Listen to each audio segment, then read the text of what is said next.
Olá, eu me chamo Icaro e eu vou falar um pouco sobre o meu projeto de teoria dos grafos. É, Esse projeto ele serve para avaliar a AB2 e essa matéria é lecionada pelo professor Rodolfo. Então, é, o meu projeto ele basicamente consiste em uma API onde eu estou simulando um sistema de follower de uma rede social. Então, por exemplo, se você tem lá o Instagram, o Facebook, o Twitter. Essas redes sociais elas têm a funcionalidade de você poder seguir pessoas e dentre outras páginas. E eu criei uma API que vai interagir. Vou falar mais sobre as tecnologias, mas basicamente uma API que vai utilizar de conceitos de teoria dos grafos para poder resolver esse problema e como eu consigo modelar a solução para esse problema de um usuário poder seguir outro e poder de seguir também, deixar de seguir no caso. Então vamos em frente. Então é, as tecnologias que eu utilizei foi basicamente o Fast API, que é um framework web para Python e eu gosto muito dessa ferramenta para poder fazer a criação de APIs. Eu utilizei o Neo4j, que é um banco de dados baseado em grafos que você pode utilizar. Eu utilizei um plugin, uma biblioteca do Python para poder interagir de forma mais simples, que é basicamente um OGM, uma biblioteca que age como um OGM, e OGM significa Object Graph Manager, Mapper no caso, que é tipo um ORM no mundo dos bancos de dados relacionais, mas nesse caso a gente não está trabalhando com tabelas e sim com grafos, então por isso que é OGM, Object Graph Mapper. Eu estou usando Docker e Docker Compose para poder criar uma instância de banco de dados para poder rodar a API dentro de um e para poder rodar a API dentro de um container Docker e esses dois containers vão se comunicar entre si. Por isso que eu usei o Compose, já para poder orquestrar esses dois containers que eu vou estar utilizando. Futuramente eu vou estar utilizando três containers, porque um vai ser para o MySQL, que eu vou melhorar a rede social e adicionar funcionalidade de ter posts, você pode criar posts e esse tipo de coisa. Então, ok. Eu também utilizei Bash, que um script que tem no Linux e você pode. Eu utilizei ele para poder automatizar alguns comandos do Docker e eu vou mostrar o arquivo do Bash no futuro. Então, basicamente, a ideia central é basicamente você ter um sistema de seguir algum outro usuário e a gente vai usar grafos para isso.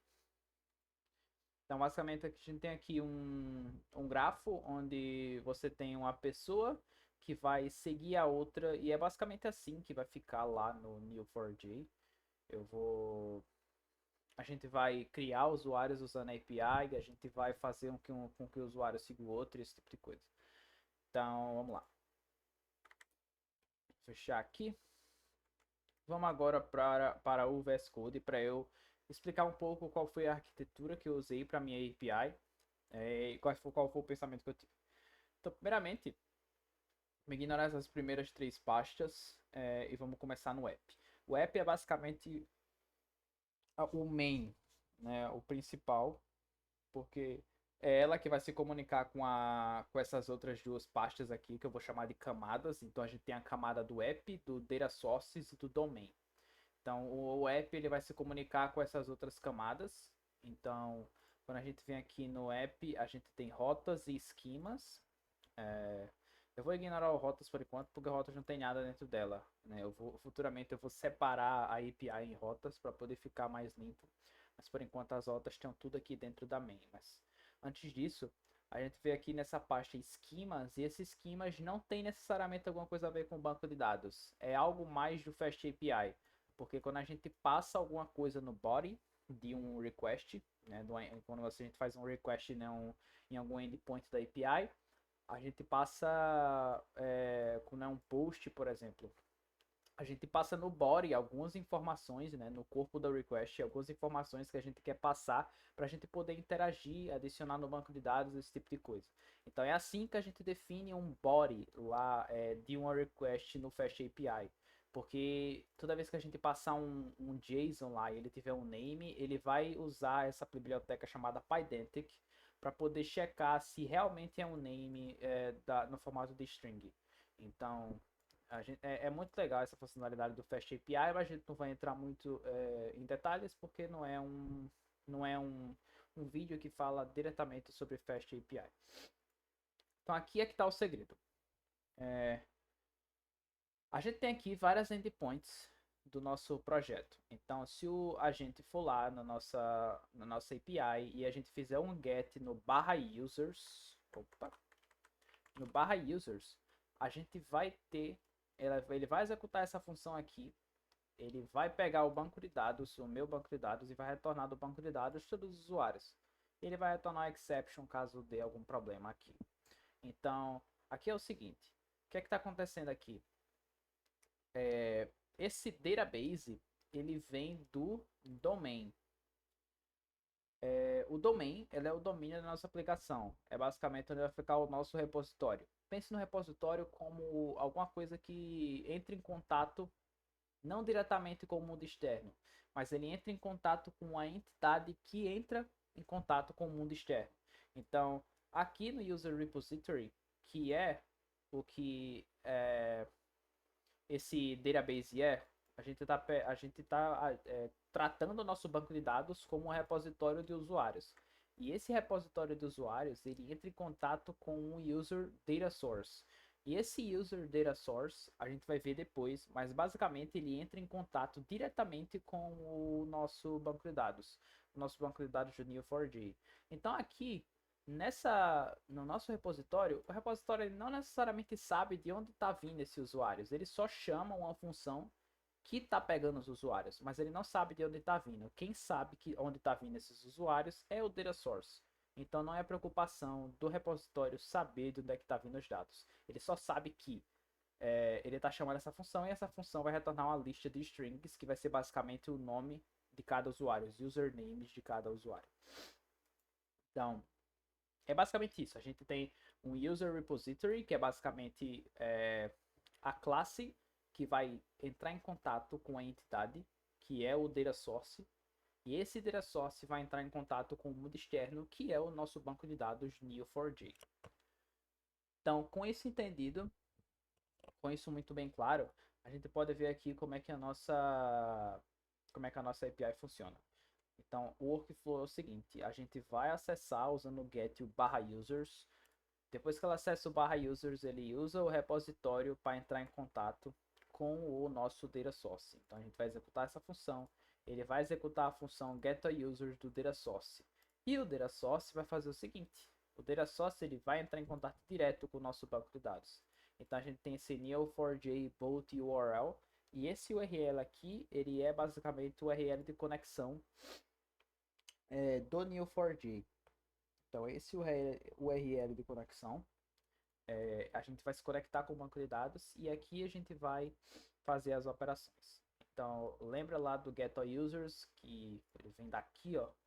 Então, ele vem para cá, depois o repositório entra em contato com o data source, e o data source faz isso aqui. Ele pega todos os usernames de cada usuário nas nodes user lá do nosso Neo4j. É isso que essa função está fazendo. Ela vai retornar uma lista de usernames de todo user node que existe lá no nosso banco de dados Neo4j. Então, esse user node model, ele representa, ele é uma classe que representa uma node ou uma entidade ou um vértice. É muito bem melhor falar vértice. Esse aqui representa um vértice do tipo user lá no nosso grafo do Neo4j. Então ele vai ter alguns atributos, quer dizer, ele vai ter um atributo, uma propriedade chamada username, que essa username ela é única, não pode existir outro username, usernames iguais. Então ele vai ter uma relação para, ou seja, o usuário ele pode seguir, então ele se relaciona. Existe um relacionamento para um user node model, que é a mesma coisa, e ele também pode receber uma relação, que é a pessoa que segue ele. Então ele pode seguir e ele pode ser seguido. Então eu criei essas funções aqui, que ele vai pegar todos os followers dele, todo mundo que ele está seguindo e todo mundo que segue ele. Então fica bem mais simples fazer isso, porque a gente já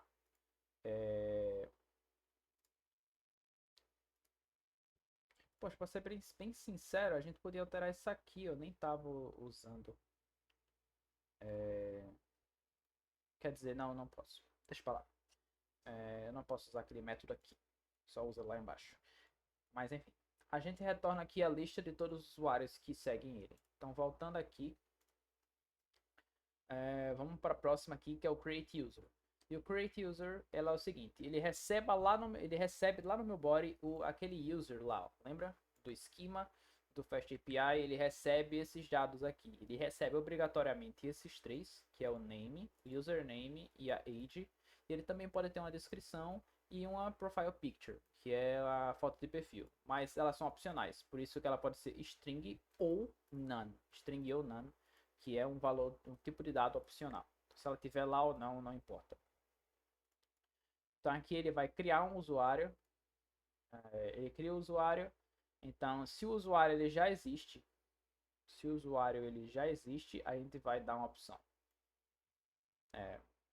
Se o usuário já existe, a gente vai dar uma exceção. Se acontecer algum outro erro, a gente vai vir para cá e retornar 500. Que 500 significa server unavailable, alguma coisa relacionada aos servidores. É internal server error. É esse o tipo de erro. E 400 bad request, ou seja, você passou algum dado, por exemplo, o nome de usuário, e esse nome do usuário já existia. Então, esse é um bad request. Você fez uma requisição ruim, porque você colocou um dado que já existia, ele não pode estar lá. Então aqui para pegar todas as pessoas que um usuário segue, a gente recebe um username, a gente cria um user entity e passa lá para o repositório que vai entrar em contato com o data source e o data source vai entrar em contato com o neo4j e vai fazer todas essas requisições aí. Então, essa aqui é uma estratégia que eu particularmente gosto de fazer isso, de ter um repositório, de ter um data source, porque a gente deixa um código limpo aqui e a gente a gente entra em contato com um mundo aqui no data source que não é tão agradável se a gente passa para camadas mais internas. Isso melhora o acoplamento e esse tipo de coisa.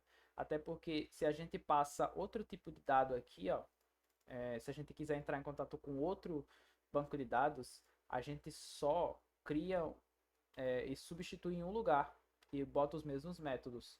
Então a gente só tem que garantir que existem os mesmos retornos para poder a gente não alterar essa parte aqui. Essa parte aqui não precisa ser alterada se você quiser migrar para outro banco de dados. Você só precisa alterar essa parte aqui, que é só essa parte que está diretamente relacionada ao mundo externo, né, ao banco de dados. Essa aqui, ela não sabe de onde os dados vêm, eles só sabem que eles vêm. Só sabe que se a gente entrar em contato com essa função aqui, a gente recebe os dados. Então, beleza. Continuando aqui, não é muita coisa, mas a gente vai ver em prática como essa API funciona. A gente vai primeiro rodar o Docker, mas voltando. A gente vai pegar aqui todos os seguidores do usuário.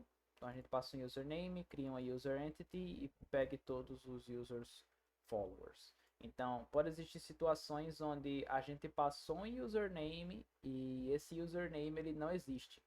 Então, a gente vai checar lá e vai dar que deu user not found.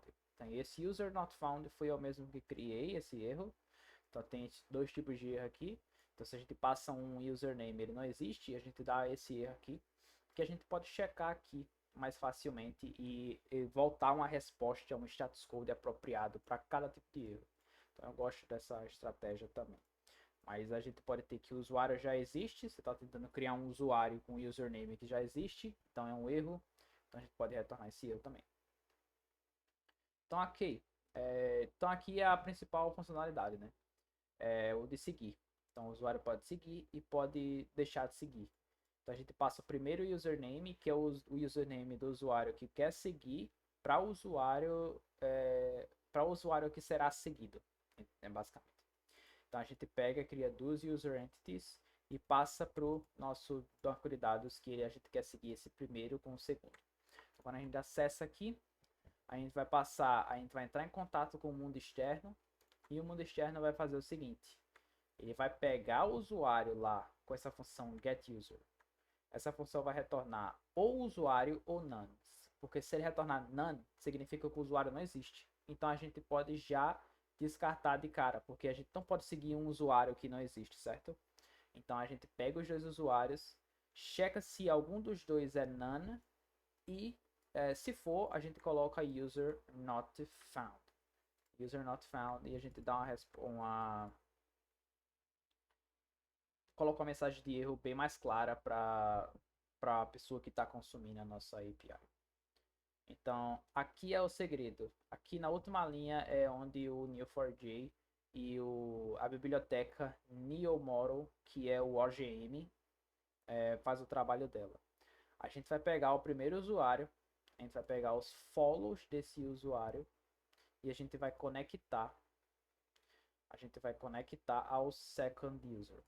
Então a gente está criando uma seta, um relacionamento tipo follow entre esse primeiro usuário que a gente sabe que não é nulo porque a gente checou aqui e o segundo que a gente também sabe que não é nulo porque a gente checou aqui. Então, no caso de não seguir, deixar de seguir o usuário é muito semelhante. A gente faz a mesma coisa, um código até repetido que eu queria evitar isso, mas eu vou trabalhar nisso para poder tirar essa repetição de código desnecessária. Mas a gente tem aqui que ao invés de connect, que a gente queria conectar, a gente faz um disconnect. A gente tira a seta que estava conectada nos dois. Então, de forma geral é isso. A gente vai falar agora um pouco mais sobre o Docker e o Bash. Então, eu usei o NeoModel para poder conectar com o banco de dados do Neo4j. O NeoModel é uma biblioteca. Se você vir aqui no Google colocar NeoModel, ela é uma biblioteca bem famosa. Então é realmente muito boa. É uma OGM, Object Graph Mapper, para o Neo4j. Então beleza. Voltando aqui, temos aqui no nosso Docker Compose todas as especificações e todos os containers que a gente está interagindo. Então a gente tem um container da API que vai buildar o Dockerfile que está no diretório atual. E esse aqui é o Dockerfile que vai buildar. Então esse Dockerfile aqui ele é responsável por...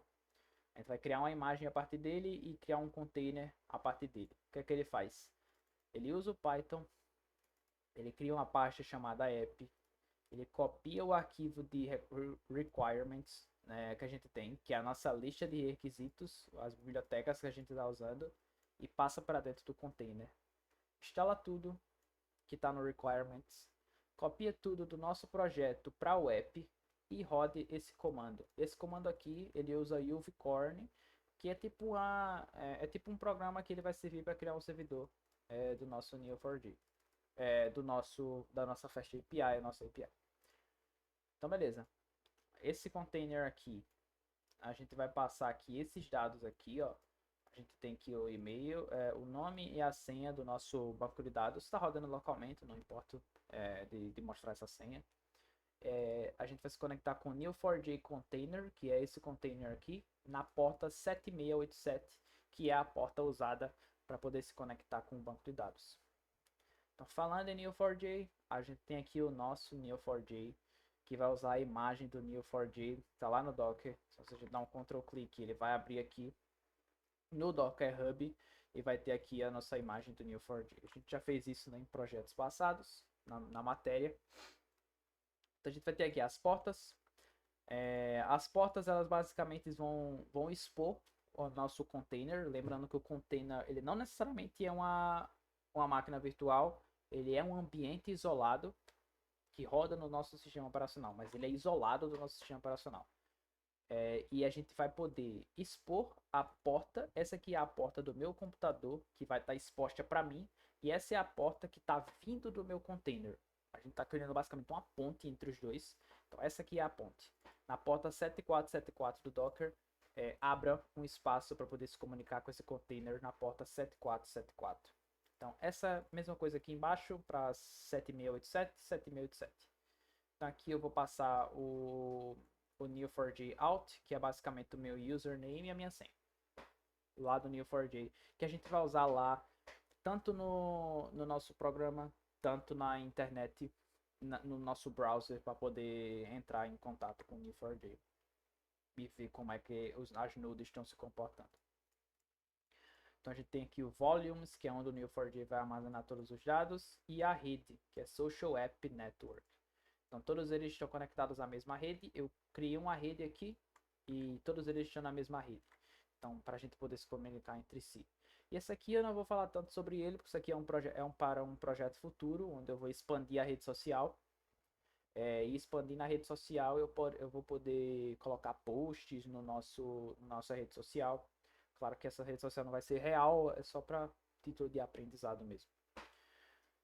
Então beleza, agora que eu expliquei o Docker Compose e o Dockerfile, a gente tem aqui não em Requirements, mas em Run, esses dois comandos aqui, que é o Docker Compose Down, para poder parar de rodar todos os containers Docker relacionados a esse Docker Compose e rebuildá-los. Então, ao invés de eu parar a execução e depois dar o Docker Compose Up de novo, eu criei esse script no Bash só para poder rodar esses dois comandos aqui e eu poder só rodar tudo em um comando só.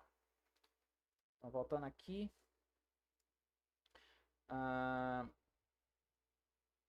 Calma. Então, voltando aqui. Agora aqui eu estou no meu terminal e no meu terminal eu estou dentro da pasta da Social API, a mesma pasta aqui do VS Code. E aqui eu vou fazer o seguinte, eu vou usar o run.sh, que é esse coisa aqui, esse script do bash, para poder rodar o Docker Compose Down e o Docker Compose Up. Então dá run, então os containers estão sendo desconectados, desligados no caso. Vou botar a minha senha. E aí ele vai remover todos os containers e vai criar outros. Então ele está recriando os meus containers baseado no meu Docker Compose. Então ele está criando.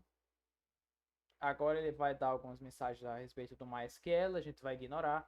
Aqui é importante, ele colocou a nossa API no ar. Aqui embaixo ele está iniciando o Neo4j.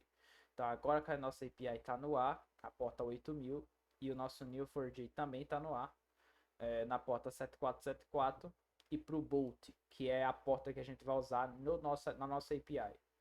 Essa outra porta 7474 é usada para acessar no browser. Então, se eu acessar aqui, ó, ele vai acessar o Neo4j browser. Né? Então, eu vou primeiro me conectar aqui. Ele já está conectado. Então, ó, se eu der um match, eu vou usar o Cypher aqui, que é a linguagem usada para poder... É tipo o SQL do Neo4j. Então, eu vou executar. Então, já tem alguns users aqui. Então, eu vou... vamos lá e vamos criar mais e interagir com essa API. Então, para interagir com ela, eu vou usar uma extensão do Python do VS Code chamada Thunder Client. E é tipo Insomnia ou um Postman, só que já dentro do VS Code. Então aqui é o seguinte.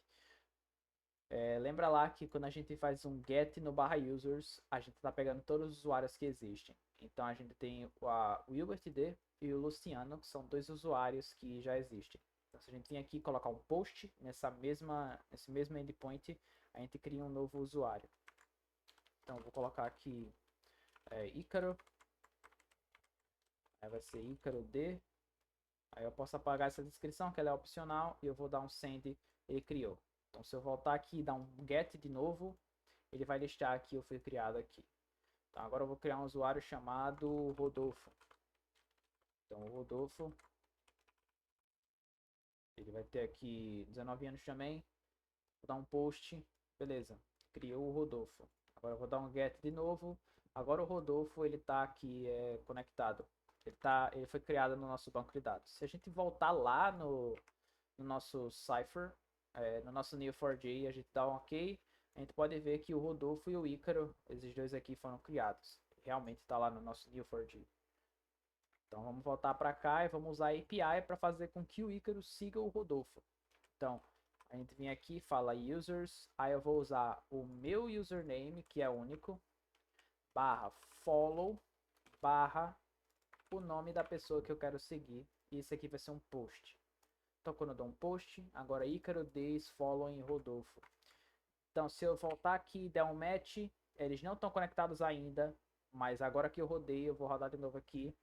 E agora o Ícaro ele segue o Rodolfo. Então, perceba a direção da nossa seta. O Ícaro ele segue o Rodolfo, mas o Rodolfo não segue o Ícaro. Vamos fazer com que o Rodolfo siga o Ícaro agora. Vou inverter os papéis aqui. Eu vou colar aqui. Então, o Rodolfo follow o Ícaro. Então, vou dar um send. Então, agora eu vou lá e rodar o match de novo. Então, agora existe um grafo. Existe uma conexão bidirecional aqui. O Ícaro segue o Rodolfo segue o Ícaro e o Ícaro segue o Rodolfo. Então, é basicamente isso. Eu vou fazer com que agora eu vou listar todos os followers do Rodolfo. Então, eu vou vir aqui, colocar users, Rodolfo, followers, vou dar um get. Então, o Ícaro segue o Rodolfo. Agora eu vou ver quem o Rodolfo está seguindo, que é no barra following. E o Rodolfo está seguindo o Ícaro. Então, agora eu vou fazer com que o Rodolfo pare de seguir o Ícaro, que é unfollow ao invés de follow. Então, Ícaro D. Vou dar um post. Agora o Rodolfo não me segue mais e eu vou ver quem o Rodolfo está seguindo usando o barra following. E a gente deve ter uma lista. Opa! Então, voltando. Infelizmente eu tive alguns problemas aqui. Tive alguns problemas com a função de unfollow, mas não era nenhum problema necessariamente no. Quer dizer, tinha um problema na lógica porque eu tinha colocado que o primeiro usuário seria o usuário da primeiro usuário. Basicamente, first user e second user eram iguais por causa disso aqui. Na verdade era para ser second user entity e aí muito provavelmente não. Isso aqui vai funcionar dessa vez. Então se a gente vir aqui e vamos primeiro rodar aqui os followers do Rodolfo. Então o Rodolfo ele segue, fazer um get, ele segue o Ícaro. Então vamos fazer com que o Rodolfo unfollow Ícaro. Dá um ok, então um post, dá um ok. E agora following, um get. Agora a lista está vazia, o Rodolfo não segue mais o Ícaro.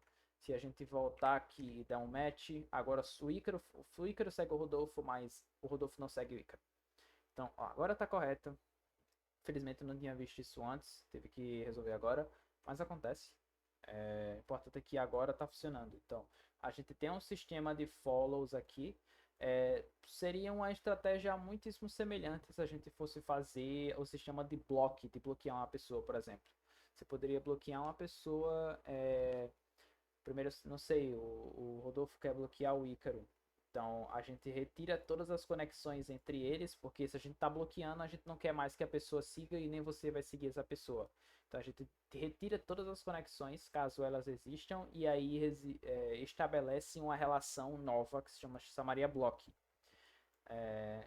para bloquear a pessoa. Então é muito semelhante também. Pode sim ser modelado com grafos. Com grafos a gente também poderia dar um sistema de recomendação, a gente poderia colocar mais características a respeito do usuário e a gente filtrava os usuários baseados nessas características e a gente recomendava ao usuário as pessoas que ele poderia seguir que possuem as mesmas características dele. É uma possibilidade. Existem muitas coisas que a gente pode fazer com grafos, principalmente em relação à rede social. Até porque grafos se trata de conexões entre entidades. E rede social é justamente isso. É uma relação. São várias relações entre entidades. Essas entidades são pessoas. Então, eu acho que é basicamente isso. Era isso que eu tinha para apresentar.